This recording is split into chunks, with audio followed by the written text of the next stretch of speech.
water. It covers our planet. It fuels our bodies and environment. These two facts are clear and unavoidable. But so are these. 75% of the Earth's surface is covered by water, and only 2.5% of that is fresh water. And only 1% of our fresh water is easily accessible. This begs the question, is access to water a human right bestowed upon the over 7 billion human inhabitants of Earth? Or is water just a good to be bought and sold like any other?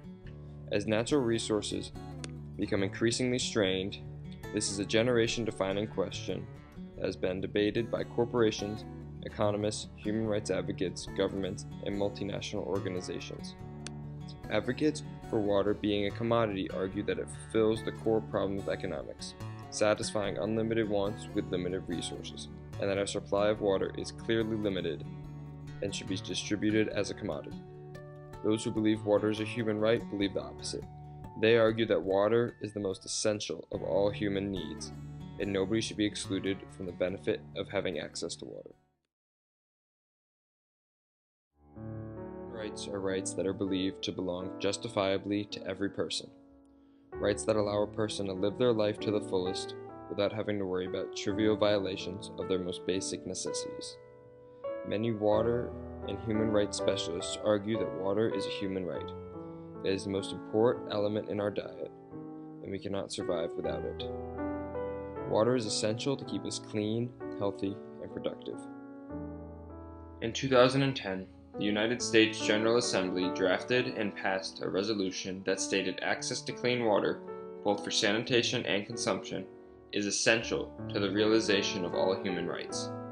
This resolution, known as Resolution 64-292, asks governing states and non-governmental organizations to fund safe and efficient water infrastructure, especially in the developing world. This resolution expands on what is required for water access, defining what is considered sufficient, safe, acceptable, physically acceptable, and affordable. It should be noted, however, that the United Nations resolutions are non-binding, and there is no requirement to follow any given resolution. The passing of resolutions does, however, signify a change in the global attitude towards water rights. Areas in the world with a lack of water often have more poverty, and their populations are ridden with disease.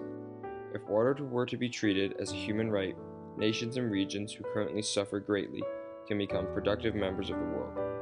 An influx of water into a community increases wealth and improves their health. A healthy and wealthy population can deliver a significantly more productive labor force. This improved level of productivity will increase aggregate supply and increase the real gross domestic product, or GDP, of the nation. The simple action of granting people their basic human right of access to water can significantly improve the economy of a country and boost the world economy as a whole.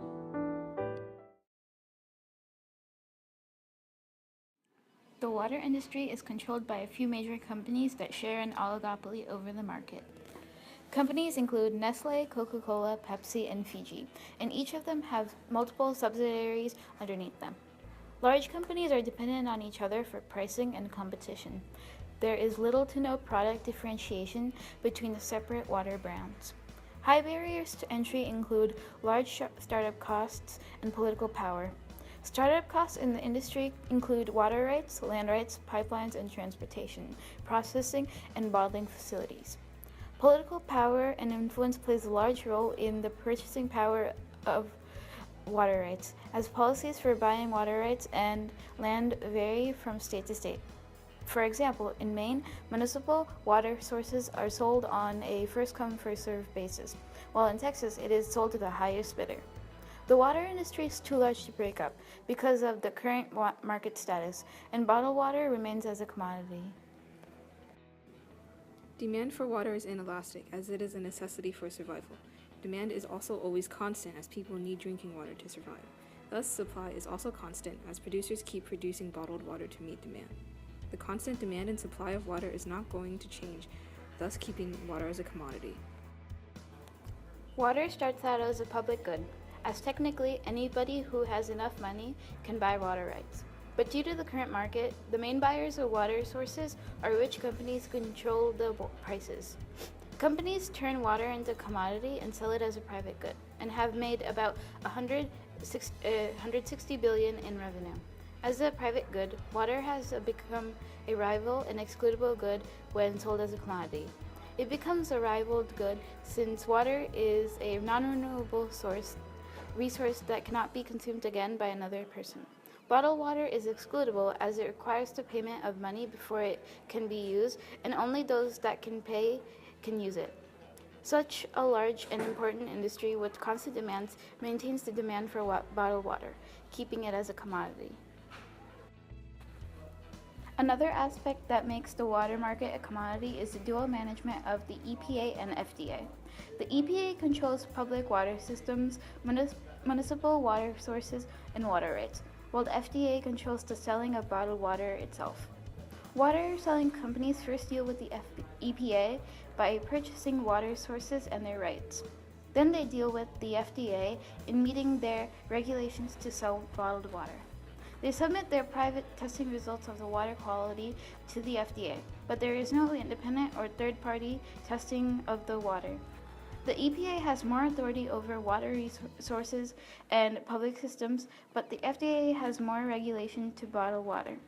With such large government regulation in the industry, specifically between EPA and FDA, water is a commodity. Clearly, this is an issue whose opposing parties' opinions are set in stone. Those who argue water is a commodity will not budge. As a commodity, the water industry is too valuable to the entire world and is unlikely to change drastically, while those advocating for water to be viewed as a human right are equally entrenched in their ideas. They argue that water is, biologically, a human necessity and we cannot live without it, that when it is given to the masses, it improves health, poverty, productivity, and output. This question may grow in importance in the future, and our fate may depend on our answer.